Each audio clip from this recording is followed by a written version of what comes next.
ಇದು ಕಳಲಿಯಿಂದ ವಡೆ ಮಾಡುವ ವಿಧಾನವನ್ನು ತೋರಿಸ್ತೀನಿ, ನೋಡ್ಕೊಳ್ಳಿ ಒಂದ್ಸರಿ. ಇದು ಕಳಲಿ ಏನಪ್ಪಾ ಅಂದ್ರೆ, ಕಳಲಿ ತಿಂದ್ರೆ ಏನಾಗತ್ತೆ ಅಂದ್ರೆ ಆರೋಗ್ಯಕ್ಕೆ ಹೊಟ್ಟೆ ಒಳಗೆ ಕಲ್ಲಿರತ್ತೆ. ಈಗ ಸಾಮಾನ್ಯವಾಗಿ ಹೆಣ್ಮಕ್ಳಿಗೂ ಆಗತ್ತೆ, ಗಂಡ್ಮಕ್ಳಿಗೂ ಆಗತ್ತೆ. ಆ ಹೊಟ್ಟೆಯಲ್ಲಿ ಇರೋಂಥ ಕಲ್ಲನ್ನು ಕತ್ತರಿಸೋದೇ ಕಳಿಲು.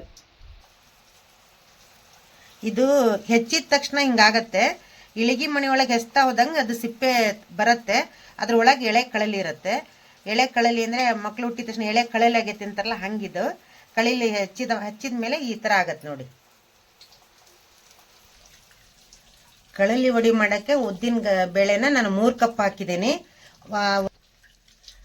ಇದು 3 ರಿಂದ 4 ಗಂಟೆ ನೆನೆಸ್ಬೇಕಿದೆ ಇದನ್ನ, ಉದ್ದಿನ ಬೇಳೆನ. ಇದಕ್ಕೆ 1 ಕಪ್, ಅದಕ್ಕೆ 1 ಬಟ್ಲ ಕಳಲಿ ಹಾಕಿದ್ದೀನಿ. ಉಪ್ಪು ಹಾಕ್ಬೇಕು, ಅಜ್ವಾನ, ಜೀರಿಗೆ, ಕೊತ್ತಂಬರಿ ಕಾಳು, ಮೆಣಸಿನಕಾಯಿ, ಬೆಳ್ಳುಳ್ಳಿ, ಶುಂಠಿ, ಕರಿಬೇವು, ಕೊತ್ತಂಬರಿ ಸೊಪ್ಪು, ಆಮೇಲೆ ಲಾಸ್ಟಿಗೆ ಸೋಡಾ ಹಾಕ್ಬೇಕು. ಒಂದ್ಸರಿ ನೀವೆಲ್ಲ ನೋಡ್ಕೊಂಬಂದ್ಬಿಡ್ರಿ ಇದನ್ನೆಲ್ಲ ಐಟಮ್ಸ್ನ.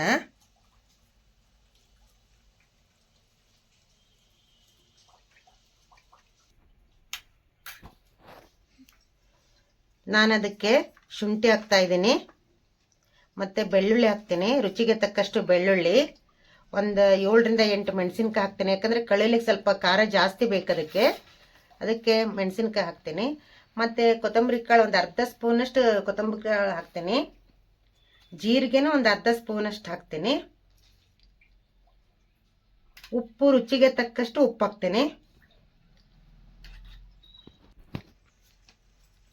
ಈ ತರ ಹದದಲ್ಲಿ ಉದ್ದಿನ ಬೇಳೆ ಎಲ್ಲ ಸಾಮಗ್ರಿಗಳು ಹಾಕಿದ್ದೆಲ್ಲ ಇಷ್ಟು ಕರೆಕ್ಟಾಗಿ ರುಬ್ಕೋಬೇಕು. ಮತ್ತೆ ತೆಳ್ಳಗಾದ್ರೆ ವಡೆ ಚೆನ್ನಾಗಿ ಬರಲ್ಲ. ರುಬ್ಬಿದ್ದನ್ನ ಬಟ್ಲದಲ್ಲಿ ಹಾಕೋಬೇಕು. ಆಮೇಲೆ ಕಳಲಿಯನ್ನು ಹಾಕ್ತಾ ಇದ್ದೀನಿ ಈಗ ನಾನು.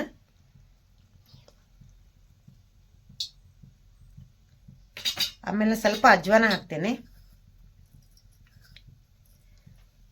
1 ಚಿಮಟಿಕೆ ಅಷ್ಟೇ ಸೋಡಾ ಹಾಕ್ಬೇಕು, ಇಲ್ಲಾಂದ್ರೆ ಎಣ್ಣೆ ಕುಡಿಯತ್ತಿದು.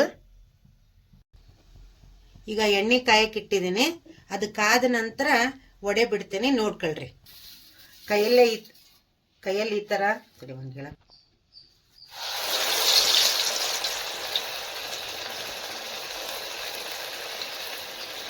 ವಡೆ ಕರಿತಾ ಇದ್ದೀನಿ, ನೋಡ್ಕೊಳ್ಳಿ. ಇದು ತುಂಬಾ ಆರೋಗ್ಯಕ್ಕೆ ಬಹಳ ಒಳ್ಳೇದು. ಇದು ಮಳೆಗಾಲದಲ್ಲಿ ಮಾತ್ರ ಸಿಗತ್ತಿದು, ಬೇರೆ ಸೀಸನಲ್ಲಿ ಸಿಗಲ್ಲ. ಇದಕ್ಕೆ ವರ್ಷಕ್ಕೆ 1 ಸರಿ 2 ಸರಿ ತಿಂದರೆ ಆರೋಗ್ಯಕ್ಕೆ ತುಂಬ ಒಳ್ಳೇದಿದು. ಇದನ್ನ ಭಾಳ ಎಣ್ಣೆ ಕಾದಾಗ ಹಾಕಬಾರ್ದು. ಇದು ಕಾದ ತಕ್ಷಣ ಮೀಡಿಯಮ್ ಇಟ್ಟು ಕರಿಬೇಕು, ಇಲ್ಲಾಂದ್ರೆ ಒಳಗಡೆ ಹಿಟ್ಟು ಬೇಯಲ್ಲ, ಕಳಿನ ಬೇಯಬೇಕಲ್ಲ. ಇದು ಬರೀ ವಡಿ ಅಷ್ಟೇ ಮಾಡೋದಲ್ಲ, ಇದನ್ನ ಪಲ್ಯನೂ ಮಾಡ್ಬೋದು. ಕಡಲೆ ಕಾಳಲ್ಲಾಯ್ತು, ಹೆಸರು ಕಾಳಲ್ಲಾಯ್ತು, ಬೇಳೆಲ್ಲಾಯ್ತು, ಎಲ್ಲಾನು ಮಾಡ್ಬೋದು. ಆಮೇಲೆ ಕಡುಬಿನಲ್ಲೂ ಮಾಡ್ಬೋದು, ಅಕ್ಕಿ ಕಡುಬು, ರವೆ ಕೊಟ್ಟೆ ಕಡುಬು, ಇದರಲ್ಲೆಲ್ಲ ಕಳಲಿ ಹಾಕಿ ಮಾಡ್ತಾರೆ.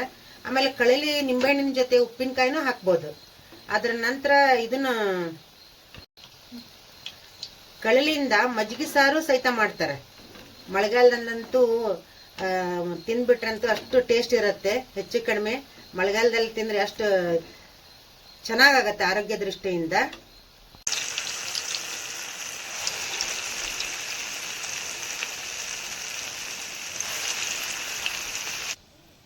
ಈಗ ಕಳಲಿ ವಡೆ ರೆಡಿಯಾಗಿದೆ.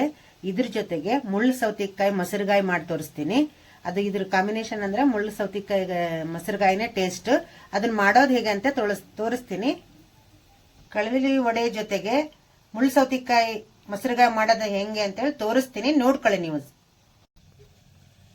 ಇದು ಎರೆ ಸೌತೆಕಾಯಿ ಅಲ್ಲ, ಇದು ಮುಳ್ಳು ಸೌತೆಕಾಯಿ. ಇದರಿಂದ ಬಹಳ ಚೆನ್ನಾಗತ್ತೆ ಮೊಸರುಗಾಯಿ. ಈಗ ಮಾಡುವ ವಿಧಾನವನ್ನು ತೋರಿಸ್ತೀನಿ, ನೋಡ್ಕೊಳ್ಳಿ. ಅರ್ಧ ಮುಳ್ಳು ಸೌತೆಕಾಯಿ ತಗೊಂಡಿನಿ, 1 ಕಪ್ ಮೊಸರು ತಗೊಂಡಿದ್ದೀನಿ. ಇದಕ್ಕೆ ರುಬ್ಬದು ಹಸೆ ಶುಂಠಿ, ಬೆಳ್ಳುಳ್ಳಿ, ಮೆಣಸಿನಕಾಯಿ, ಕೊತ್ತಂಬರಿ ಸೊಪ್ಪು, ಕರ್ಬೇವಿನ ಸೊಪ್ಪು, ಕಡಲೆ ಮತ್ತೆ ಪುಟಾಣಿ ಅಂತಾರೆ ಇದಕ್ಕೆ, ಸಾಸಿವೆ, ಇಷ್ಟು ತಗೊಂಡಿದ್ದೀನಿ.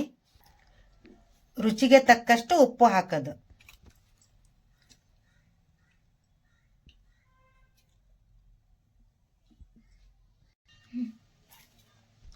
ಮೆಣಸಿನ್ಕಾಯಿನ ಹುರ್ಕೋಬೇಕಿದ್ನ, ಹಸಿದು ಹಾಕಬಾರ್ದು.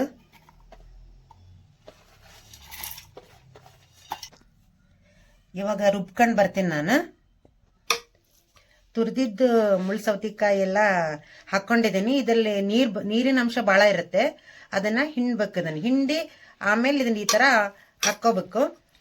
ಆಮೇಲೆ ಮಸಾಲೆ ರುಬ್ಬಿದೀವಲ್ಲ ಅದನ್ನ ಎಷ್ಟು ಬೇಕು ಅಷ್ಟೇ ಹಾಕೋಬೇಕು. ರುಚಿಗೆ ತಕ್ಕಷ್ಟು ಉಪ್ಪು ಹಾಕ್ತಾ ಇದ್ದೀನಿ. ರುಬ್ಬಬೇಕಾದ್ರೂ ಉಪ್ಪು ಹಾಕ್ಬೋದು, ಇಲ್ಲಾಂದ್ರೆ ಮೇಲಾದ್ರೂ ಹಾಕ್ಬೋದು. 1 ಕಪ್ ಮೊಸರು ಹಾಕ್ತೇನೆ. ಈಗ 1 ಕಪ್ ಮೊಸರು ಹಾಕ್ತಾ ಇದ್ದೀನಿ. ಈಗ ಮೊಸರುಗಾಯಿ ರೆಡಿ ಆಗಿದೆ. ಈಗ ವಡೆ ಮತ್ತು ಮೊಸರುಗಾಯಿನ ಪ್ಲೇಟ್ ನಲ್ಲಿ ಹಾಕಿ ತೋರಿಸ್ತೀನಿ. ಈಗ ಉದ್ದಿನ ವಡೆ ಮೊಸರುಗಾಯಿ ರೆಡಿ ಆಗಿದೆ. ಇದು ಕಳಲಿ ವಡೆನೂ ಅಂತೀವಿ, ಉದ್ದಿನ ವಡೆನೂ ಅಂತೀವಿ. ಕಳಲಿ ವಡೆ ರೆಡಿ ಆಗಿದೆ, ಮೊಸರುಗಾಯಿ ರೆಡಿ ಆಗಿದೆ. ನಾ ಟೇಸ್ಟ್ ನೋಡ್ತೀನಿ, ನೀವು ತಿಂದು ಟೇಸ್ಟ್ ನೋಡಿ. ಎಷ್ಟು ಕೈಯಲ್ಲಿ ಸ್ಮೂತ್ ಆಗಿದೆ. ನಾನು ಮುರಿದು ನೋಡ್ತೀನಿ. ನೋಡ್ರಿ ಎಷ್ಟು ಸ್ಮೂತ್ ಆಗಿದೆ ಕಳಲಿ ವಡೆ. ನಾನು ತಿಂದು ನೋಡ್ತೀನಿ, ನೀವು ಮನೇಲಿ ತಿಂದು ನೋಡಿ. ಒಂದ್ ಸ್ವಲ್ಪ ನೋಡ್ತೀನಿ ನೋಡ್ರಿ. ನಾನು ಸೂಪರ್ ಆಗಿದೆ. ನೀವು ಮನೇಲಿ ನೋಡಿ ಟೇಸ್ಟ್ ನೋಡಿ ಹೇಳಿ. ಈಗ ಮಳೆಗಾಲ, ಈಗ ಈ ಸೀಸನ್ ಅಲ್ಲೇ ಕಳಲಿ ಸಿಗತ್ತೆ. ಎಲ್ಲಾ ತರ ಐಟಮ್ಸ್ ಮಾಡ್ಕೊಳ್ರಿ. ಕಳಲಿ ವಡೆ, ಪಲ್ಯ, ಉಪ್ಪಿನಕಾಯಿ, ಮಜ್ಜಿಗೆ ಸಾರು, ಕೊಟ್ಟಿ ಕಡುಬು ಮತ್ತೆ ನಾರ್ಮಲ್ ಕಡುಬು ಎಲ್ಲಾನು ಮಾಡ್ಬೋದು. ತಿಂದು ನೋಡಿ ಟೇಸ್ಟ್ ಹೇಳಿ. ಕಳಲಿ ವಡೆ ಜೊತೆಗೆ ಮುಳ್ಳು ಸೌತೆಕಾಯಿ ಮೊಸರುಗಾಯಿ ಮಾಡೋದು ಹೆಂಗೆ ಅಂತೇಳಿ ತೋರಿಸ್ತೀನಿ, ನೋಡ್ಕೊಳ್ಳಿ ನೀವು. ಇದು ಎರೆ ಸೌತೆಕಾಯಿ ಅಲ್ಲ, ಇದು ಮುಳ್ಳು ಸೌತೆಕಾಯಿ.